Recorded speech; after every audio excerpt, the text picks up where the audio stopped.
พี่ชายยังจำเรื่อยมาที่เป็นความให้บ่ได้ลืมตาจึงก้าวเข้ามาต่อเส้นทางฝันยังจำเสมอวันที่เจอได้ใกล้ชิดกันยังท่าอยู่เด้อคอยพบเจอ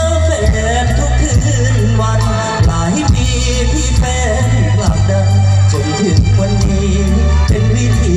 ชายทางเดินคงลำบากแสนหากพอมีแฟนที่คอยห่วงใยจึงฝากเสียงลำก่อนนี้ส่งไปให้แฟนยินดาสุขชื่นอุรา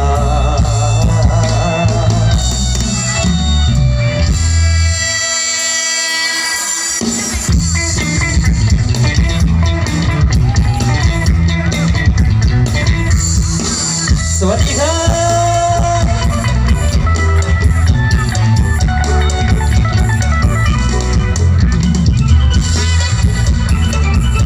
วิธีใช้สิงแก้วกับสวัสดีพี่น้องผู้สนุกสวัสดีครับ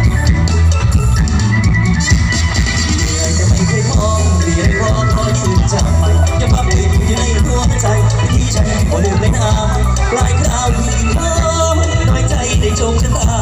เหมือนดังสวรรค์ทำทางให้ถึงวันนี้เป็นวิธีชายแฟนใครๆก็ส่งในใจก็เลยได้สุดต่อแฟนใครได้ยังส่งในใจก็เลยได้สุดต่อแต่มันขอมาอยู่ข้างหน้าแฟนพาบ่ดอนเป็นสิ่งน้อยบ่เคยลอยอาจจะมีเห็นใจยังเธอ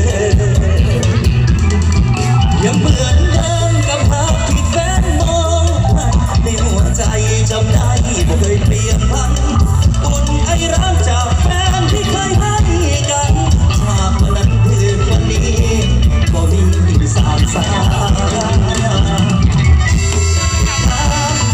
สิเป็นผู้พาให้หาที่คู่ทั้งตัวหน้าสิเป็นผู้พาให้หาที่คู่เลือดอีสานมาต้องดับสู่ยังสู้ไว้บ่หายเป็นดอกไอที่เคยทำเคยบังเป็นพลังที่สวมใจยาม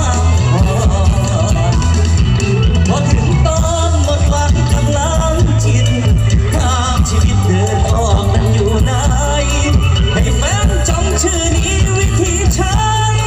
เอาสิ่งใสส่งแรงใจมอบให้แฟน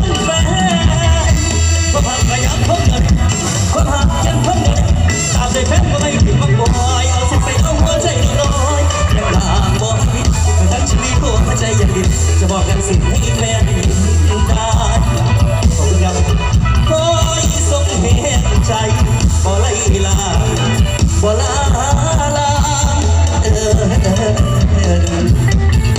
ขอบคุณมาไล่ออนไลน์ครับผมจากทีมนักบินสาวจากสวิตเซอร์แลนด์แล้วกันนะครับ